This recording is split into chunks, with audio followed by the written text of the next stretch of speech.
अस्सलाम वालेकुम नाजरीन, ईमान रमज़ान में खुश आमदीद। मैं हूँ आपकी मेज़बान डॉक्टर कनीज़े ज़ैनब। आज हमारे साथ सेगमेंट में ऐसी शख्सियत मौजूद हैं जो कि हम सबको खूबसूरत बनाती हैं। उनका ताल्लुक़ बहुत सारे सेलिब्रिटीज़ के साथ भी है और अक्सर सोशल मीडिया पे वो एस्थेटिक प्रोसीजर्स करते हुए पाए जाते हैं और हर ख़वातीन को उनकी शदीद ज़रूरत है, क्योंकि हमें with the passage of age इनकी ज़रूरत पड़ेगी ही पड़ेगी। एंड उनको किसी भी इंट्रोडक्शन की ज़रूरत नहीं है, because he is one of the leading dermatologist and aesthetic physician of our country, doctor Kamran Qureshi. Thank you so much Kaneeza. कैसे हैं आप सर? मैं खैरियत से। और कैसा जा रहा है आपका रमज़ान? अल्हम्दुलिल्लाह, रमज़ान देखें बड़ा बाबरकत महीना है और इसकी बरकत से बहुत कुछ मिलता है। सबसे पहले तो हमें रोज़े रखने की तौफीक अल्लाह ताला अता फरमाता है, नमाज़ें पढ़ने की, और बहुत ही पुरसुकून किस्म का टाइम है। तो आप कैसे बैलेंस करते हैं रोज़ा, क्लिनिक, इबादत? देखिए, पहले तो चूँकि मेरा क्लिनिक 12 बजे स्टार्ट होता है, तो मेरे पास थोड़ा सा टाइम सुबह सहरी के बाद नमाज़ पढ़ के सोने का भी टाइम मिल जाता है। 12 बजे क्लिनिक में अफ्तारी हमारी पूरे स्टाफ की क्लिनिक में ही होती है, तो हम सब लोग इकट्ठे ही अफ्तारी करते हैं और उसके बाद 9, साढ़े 9, 10 बजे तक हम वाइंड अप करके उसके बाद घर। तो बाकी जो इबादत ड्यूरिंग काम भी एक इबादत है वैसे तो। हाँ, ये जी, तो है। तो वो फिर सारा कुछ साथ साथ चलता रहता है। जी ठीक। तो डॉक्टर कामरान, मुझे ये बताएं कि रमज़ान के जो फ़वाइद हैं वो स्किन पे भी उतने ही बेनिफिशियल हैं जो कि आपके इंटरनल और स्पिरिचुअल लेवल पे होते हैं?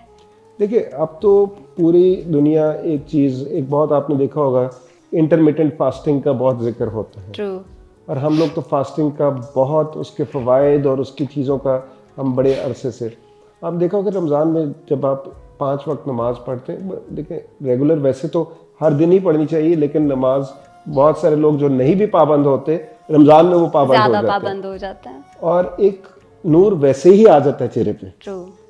तो आप देखें कि अगर वो नूर सिर्फ रमज़ान के महीने के लिए या पूरे साल के लिए, ये तो हमारे अपने ऊपर है, अपने अमाल पे। जी। ये तो है। दूसरा, ये जो फास्टिंग होती है, अगर हम उसको प्रॉपर तरीके से करें, कुछ लोग हैं वो फिर फास्ट जब आपकी अफ्तारी का टाइम आता है उस टाइम पे वो बहुत ज़्यादा खुल के खाना शुरू कर देते हैं। अक्सर लोग आते हैं वो कहते हैं कि जी हम तो रमज़ान में मैं इतना वज़न कम कर लूँगा, ये कर लूँगी। हाँ, लेकिन होता नहीं है। बिल्कुल। उसकी वजह वही है, पकौड़े और समोसे और वो सारा एहतमाम जो किया होता है। लेकिन अगर आप नॉर्मल जिस तरह एवरीडे आप अपनी रूटीन रखते हैं, उसी रूटीन को आप रमज़ान में फॉलो करें, तो आप देखेंगे उसके कितने फ़ायदे होते हैं। आई थिंक सिरोसिस और एक्जिमा के जो पेशेंट्स हैं उनके लिए फास्टिंग बहुत बेनिफिशियल है। जी, इसके देखिए काफ़ी सारी स्टडीज़ हैं जिन्होंने रोल देखा है कि उसके अंदर आपके बहुत सारे, क्योंकि बॉडी को अपने आप को एक डिटॉक्सिफाई करने का भी टाइम मिल जाता है, और वो सारी चीज़ें जो फास्ट का जो बेसिक चीज़ है उसमें आपकी बॉडी की एक डिटॉक्सिफिकेशन का अमल है जो कि बड़ी अच्छे तरीके से होता है। मतलब रमज़ान हमारे लिए बेसिकली एक फुल पैकेज है to purify ourself. Yes it is. मैं तो कहता हूँ कि जी अगर ये प्रॉपरली, मैं ये आपको ये जो एग्जांपल इंटरमिटेंट फास्टिंग की दी थी वज़न कम करने के लिए, ये कहाँ से आई है? ये इसी चीज़ से आई है कि आपने अपने एक टाइम पे खाना है, उसके बाद आपने एक गैप देना है, उसके बाद दोबारा खाना है, लेकिन कम मिकदार में खाना है। मैं फिर बार बार वही बात कह रहा हूँ कि अगर आप उसको प्रॉपर तरीके से नहीं करेंगे और फिर आप रूह अफ़ज़ा और पकौड़े और समोसे और वो एक बहुत बड़ा इत्माम करेंगे, फिर आपके लिए शायद उसके उतने फ़ायदे ना हो। बिल्कुल, मेरा अगला सवाल यही था कि अमूमन अफ्तार के टाइम जो है वो फ्राई आइटम्स, ऑयली आइटम्स जो है वो बहुत ही ज़्यादा कंज्यूम की जाती है, तो इसका स्किन के ऊपर कितना ज़्यादा हार्मफुल इफेक्ट है? बिकॉज ऑब्वियसली कोलेस्ट्रॉल लेवल्स पे तो इफेक्ट आता ही आता है, आपकी इंटरनल कार्डियक के ऊपर भी इसका इफेक्ट आता है, तो स्किन डिजीजेस पे कितना रोल प्ले करता है? देखो, skin is the biggest organ of the body. True. और ये हर डिफरेंट सिस्टम के साथ जुड़ा हुआ है। अगर आपका हार्ट का कोई प्रॉब्लम है तो वो भी स्किन पे डिपेक्ट करता है, अगर थायराइड का कोई इशू है वो भी स्किन पे डिपेक्ट करता है, अगर आपको कोई गैस्ट्रिक इशू है वो भी स्किन पे डिपेक्ट करता है।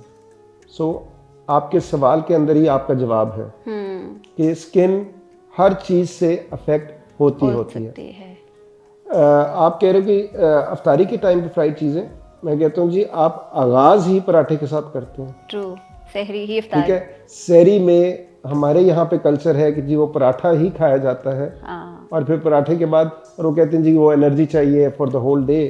नॉर्मल डेज के अंदर भी बहुत सारे लोग हैं जो कि सुबह एक आम सा नाश्ता करते हैं, सादा सा नाश्ता, और उसके बाद वो पूरा दिन शाम को जाके खाते हैं, लेकिन रोज़े के दौरान उनको पराठा खाना ज़रूरी हो जाता है। तो जो वाटर कंजम्पशन है वो हमें सहरी और इफ्तार में एटलीस्ट कितने ग्लासेस जो हैं वो कंपलसरी हैं कि हम पिएं सो दैट हमारी स्किन डिहाइड्रेट ना हो?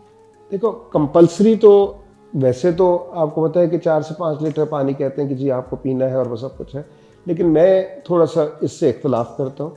कहता हूँ जितने आपकी स्किन या आपकी बॉडी की ज़रूरत है। मतलब कुछ जितनी लोग कम प्यास पानी है। पीते हैं, उसके बावजूद भी उनकी स्किन फ्रेश रहती है, और कुछ लोग बहुत ज़्यादा पानी पीते हैं। इट इज़ बेसिकली आपकी जो एक्सक्रीशन है पानी की, जो कि एक आपका लॉस है वो वाला, जो कि आपका वॉलंटरी लॉस है, जो कि आपको पता है। एक वो वाला लॉस है कि आप यहाँ पर इस कमरे में इन लाइट्स में भी बैठे हैं, तब भी आपके पानी का लॉस आपकी बॉडी में से through your sweat glands and others वो हो रहा है। तो जहाँ पे आपका मॉडरेशन है वो इतनी ही है जो कि आपकी बॉडी के लिए, और वो खुद हर बंदे के मुताबिक कस्टमाइज्ड है। बिल्कुल बिल्कुल सही कहा। अब डॉक्टर कामरान, अब जैसे कि हम ईद की तरफ आगे बढ़ रहे हैं, तो मोस्टली ख़वातीन ईद से पहले हाइड्रा फेशियल्स करवाना चाहती हैं। तो हाइड्रा फेशियल देखा जाए तो हर कोई कर रहा है, डॉक्टर्स भी कर रहे हैं, सैलून्स पे भी हो रहा है। तो किस तरह से डिस्क्रिमिनेट किया जाए कि कौन सा हाइड्रा फेशियल जो है that is the real one? देखो कनीज़े, मैं तो आपको बताऊँ कि ओवर द टाइम अब तो हमारी प्रैक्टिस में लोगों के सवालों के जवाब दे दे के हम थक जाते हैं।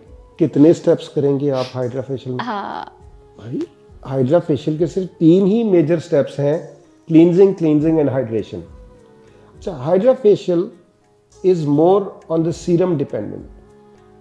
आप कौन से सीरम्स यूज कर रहे हैं उस पर ज्यादा डिपेंड करता है, ना कि कितने स्टेप्स कर रहे हैं आप। सो मैं तो सिर्फ एक ही बात कहूँगा कि आप ये ज़रूर वेरीफाई करें कि जो सीरम्स यूज़ किए जा रहे हैं वो कौन से हैं और किस ब्रांड के हैं, और उनकी ऊपर आपका हाइड्रा फेशियल डिपेंड करता है। क्योंकि यूजुअली सोशल मीडिया पे भी हम सब देख रहे होते हैं कि जो डील्स बनाई जाती हैं उनको 14 स्टेप्स 11 स्टेप्स इस तरह से प्रमोट किया जा रहा है, और जो पेशेंट्स हम तक पहुंचते हैं हमारी प्रैक्टिस में जब आते हैं वो इस चीज़ पे जो है एक आर्ग्यूमेंट शुरू करते हैं कि आपने बस 3 स्टेप का करना है और आप इतना चार्ज कर रहे हैं, फलां बंदा तो 14-11 स्टेप्स कर रहा है और वो तो बस 3000-4000 में हाइड्रा कर रहा है, तो हम आपसे क्यों करवाएं? अब मुझे बताएं ना, उन स्टेप्स में वो स्किन लिफ्टिंग भी कहते हैं। अब कौन सा हाइड्रा फेशियल है जो स्किन को लिफ्ट कर सकता है? और एक ये भी कॉन्सेप्ट है कि जी हाइड्रा फेशियल रंग गोरा करता है जी। इसके अलावा एक्नी के लिए वो कहते हैं जी हाइड्रा फेशियल करवाएं, आपकी एक्नी ठीक हो वाइट जाएगी, हेड्स निकल जाएंगे। वाइट हेड्स निकल जाएंगे। अब वाइट हेड्स निकल ही नहीं सकते हाइड्रा फेशियल के जरिए। वाइट हेड्स स्किन के नीचे पड़े हुए हैं, जब तक उनको ओपनिंग नहीं मिलेगी वो ड्रेन तब तक वो नहीं निकलेंगे, उनको नीडल एक्सट्रैक्ट ही करना पड़ेगा आपको। ट्रू। सो बहुत सारी मिसकंसेप्शंस हैं, लेकिन जाहिर बात है लोगों को अट्रैक्ट करने के लिए उन number of steps, 14 steps, 10 steps, 12 steps, अब तो गिनना ही छोड़ दिए कि कितने कितने स्टेप्स कर सकते हैं। एक और चीज़ डॉक्टर कामरान की हाइड्रा फेशियल में ना इवन ब्लीचिंग ऐड की जाती है एंड क्लाइंट्स आर लाइक हमें ब्लीच भी ऐड करके दें, तो bleaching is not this is recommended. Entirely against the concept of a medicated facial. True. ठीक है, मेडिकेटेड फेशियल्स की कहाँ पे जगह बनी थी?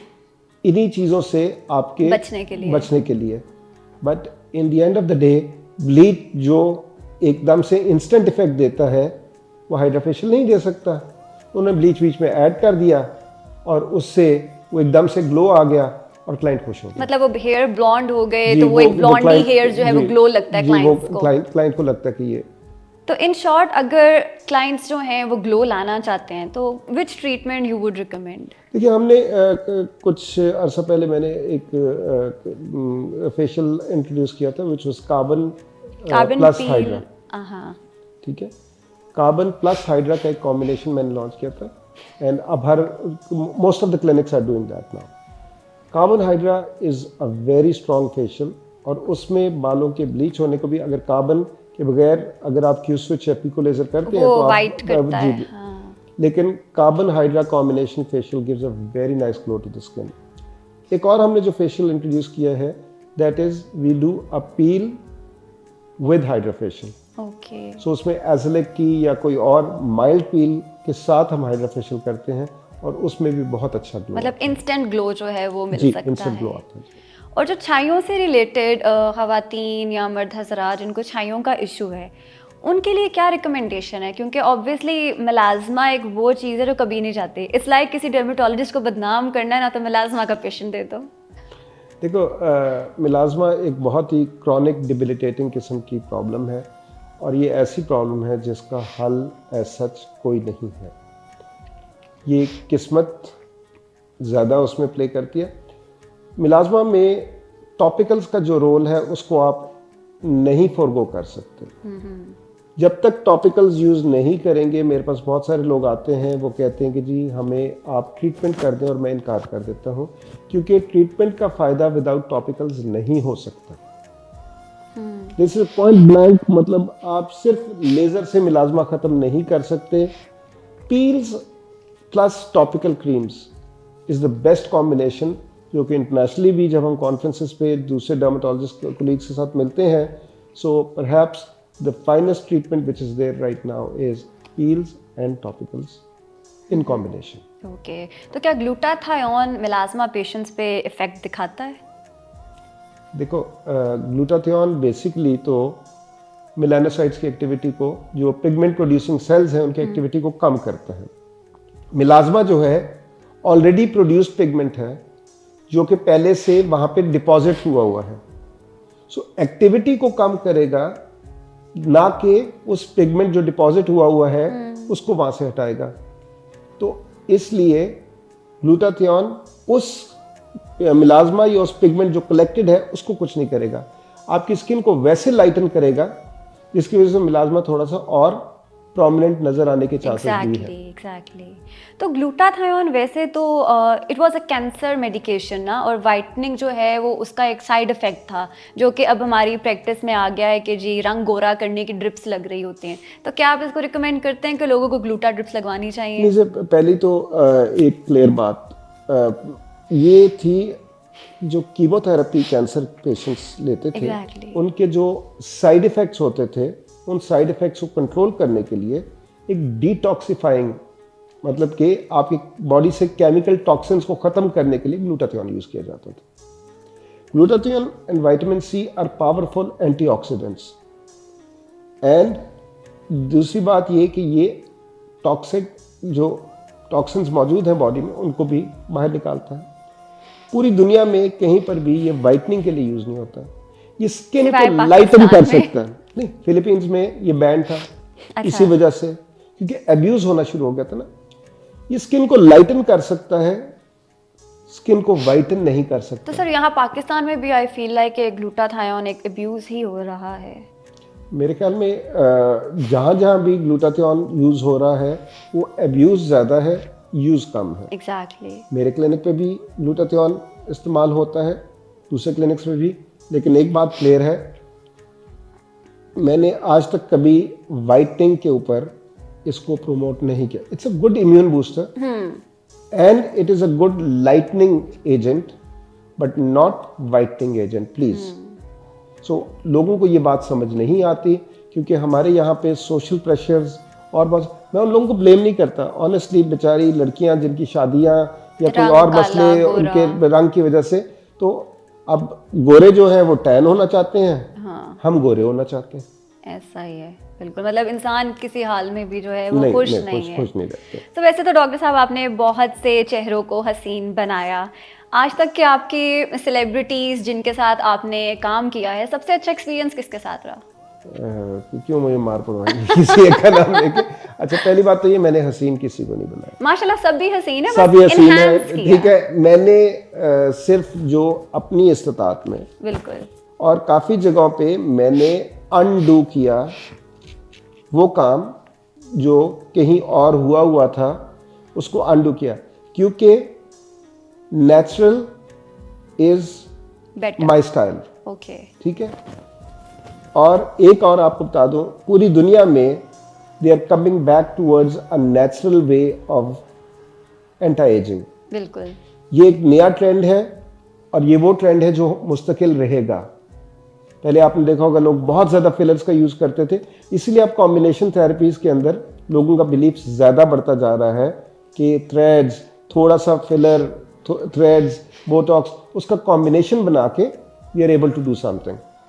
मेरा सबसे बड़ा शौक है कॉम्बिनेशन थेरेपीज़ का। तो जहाँ तक आप कहते हैं जी किसका नाम दूँ, तो नाम तो मैं किसी का नहीं दे सकता। ये बड़ी पॉलिटिकल स्टेटमेंट है, नाम किसी का नहीं ले रहे ताकि सब खुश रहें। नहीं, मैं बिल्कुल मैं नाम लेके, क्योंकि फंसना नहीं चाह रहे हाँ, आप नाम फंसना नहीं लेके। चाह रहे, बिल्कुल। You are playing very safe। जी जी। तो आपका आज तक का फेवरेट ट्रीटमेंट कौन सा है? थ्रेड्स परहैप्स मेरे फेवरेट तरीन, लेकिन again as I said combination. मैं इस कॉम्बिनेशन पे काम कर रहा हूँ। मैं जितना काम कर रहा हूँ मेरी कोशिश होती है कॉम्बिनेशन के साथ काम करें। सर आपके फ्यूचर वेंचर क्या है? मतलब do you want to start your practice abroad या पाकिस्तान की हद तक ही महदूद रहना चाह रहे हैं? मेरा जो ज़ाती तौर पे मैं चाह रहा हूँ वो तो है कि मैं अब अपने आप को एक्टिव प्रैक्टिस में से जितना कम कर दूँ, ठीक। और मैं ज़्यादा टीचिंग को या उन चीज़ों को मैं आगे, मेरा इरादा भी है, शौक भी है। एक मैंने आप ही की तरह मैं एक चैनल भी लॉन्च कर रहा हूँ। ठीक है। अच्छा, nice। मैं अपना एक लाइफस्टाइल के ऊपर मैं थोड़ा सा तो, लेकिन आपने कहा कि अब्रॉड, यस, दुबई में मैं ऑलरेडी प्रैक्टिस कर रहा हूँ। बिल्कुल। यूके इंशाल्लाह बाय जून जुलाई। और मेरा एक बड़ा शौक़ है, वो अल्लाह ताला करे कि अगले एक आधे साल में पूरा हो। मेरा दिल करता है कि किसी आइलैंड के ऊपर, वहाँ पे कोई एक छोटी सी जगह हो, वो मेरा रिटायरमेंट प्लान है। वाह, दैट्स सो नाइस ना। मतलब एक आइलैंड पे बस बस। चिल, जी, सुकून, बोट सुकून, पे, नो सुकून। गाड़ी, नथिंग, बस बोटिंग हो, आइलैंड हो और आइलैंड सुकून बस, हो। जी। That's a great plan. तो डॉक्टर कामरान, आपसे मैं करूँगी कुछ सवालात, आपने उसके देने हैं मुझे जवाब, ठीक है? चलें जी। मुझे अपना all time favourite skin care product बताएं। Skin care product. हाँ, एंड व्हाई? विटामिन सी, देखिए दो अगर मुझे इजाज़त दे तो विटामिन सी और retinol perhaps are very very strong antioxidants. Vitamin C antioxidant है, रेटिनॉल जो है वो स्किन के टर्नओवर को इंक्रीज करता है। दोनों का कॉम्बिनेशन बहुत खूबसूरत है। अब वैसे विटामिन सी एंड रेटिनॉल मेरा भी फेवरेट है। मतलब it's like vitamin C in the morning and retinol twice a week, बस, और किसी चीज़ की ज़रूरत नहीं पड़ती। बिल्कुल। और सेकंड सवाल, are you living your dream life?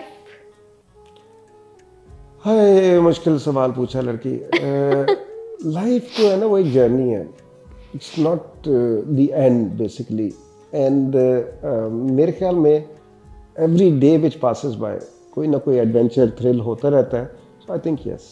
And I think जो ड्रीम लाइफ तो आपकी आइलैंड पे पूरी होगी, जी, वो रिटायरमेंट हो सकता है वहां जाके फिर आगे कोई एक और और चीज dream भी मिले, शुरू एक हो और ड्रीम शुरू हो जाए। सो डॉक्टर कामरान, अगर आप डर्मेटोलॉजिस्ट ना होते तो क्या होते? मैं ऑनेस्ट कहता हूँ कि मैं डर्मेटोलॉजिस्ट लेट स्टेज पे आके बना। मेरी ख्वाहिश थी वो सर्जरी की तरफ थी, अच्छा। और वो कुछ वजूहात से मैं उसको नहीं कर सका, क्योंकि मैं कुछ और कामों में ऐसा मशगूल हुआ कि मैं उसको छोड़ के I started working on other projects. हाँ। तो आपने शायद ये अलराजी हेल्थ केयर देखा होगा, मैं उसको हेड करता था। वो मेरा ही, I was the founder CEO of that project. उसके अलावा और इस तरह के काम, तो वो फिर मैं क्लिनिकल डर्मेटोलॉजी की तरफ मैंने लेट आया। सो ना होता तो शायद मैं न्यूरोसर्जन होता, या शायद मैं प्लास्टिक सर्जन होता। आपको क्या, किसने इंस्पायर किया था? हु वाज योर इंस्पिरेशन कि मैं डॉक्टर बनूं? डॉक्टर तो मेरी वालदा, मतलब किसी डॉक्टर से आप इंस्पायर नहीं, हुए मैं बचपन देखिए में? मैं belong to a doctor family. My दादा वाज अ डॉक्टर, माय चचा वाज अ डॉक्टर, बट वो जो होते हैं ना, जबकि खानदानी हम डॉक्टर्स जो हैं पैदाइश से वो एक ही आवाज़ का डॉक्टर ही पड़ी कि बनने का startup होता है। मेरी अम्मी की ख्वाहिश थी, और वो आज तक वो यही बात कहती हैं और हमेशा कहती रहेंगी। और अगर आपको मौका मिले अपनी लाइफ को ट्रेड करने का किसी भी फिक्शियस कैरेक्टर के साथ, तो किसके साथ ट्रेड करेंगे? कैरेक्टर कौन सा? Any character of a cartoon और फिल्म, कोई भी कैरेक्टर, ये देखो जब और एनी लिविंग लेजेंड। नहीं, मैं जब when I was growing up तो उस वक्त एक मूवी आई थी टॉप गन, जिसकी अभी एक रीमेक आई है, तो that is my teenage.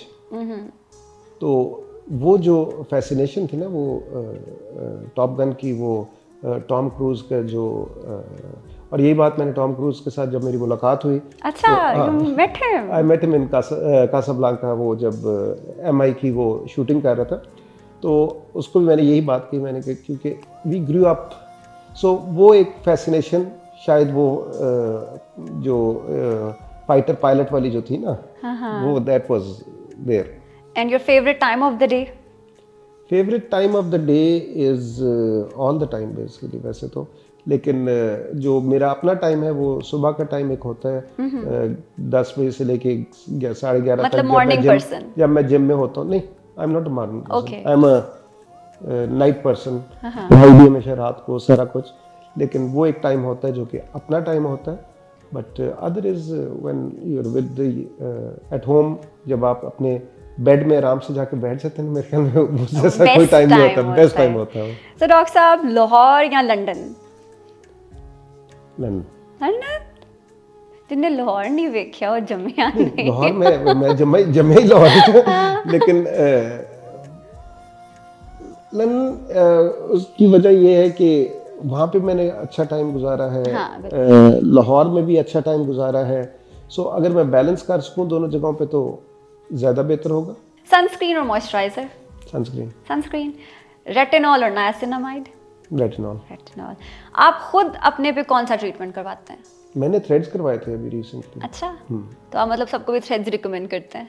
Threads recommend, threads के अंदर more natural effect than fillers would do, ठीक है। और एक एक्सोसोम्स मेरा फेवरेट प्रोसीजर है which I get done on myself. Okay, तो नाइस। ये 2 प्रोसीजर्स है जो मैंने करवाए हैं। Nice. And who is your biggest strength? Biggest strength?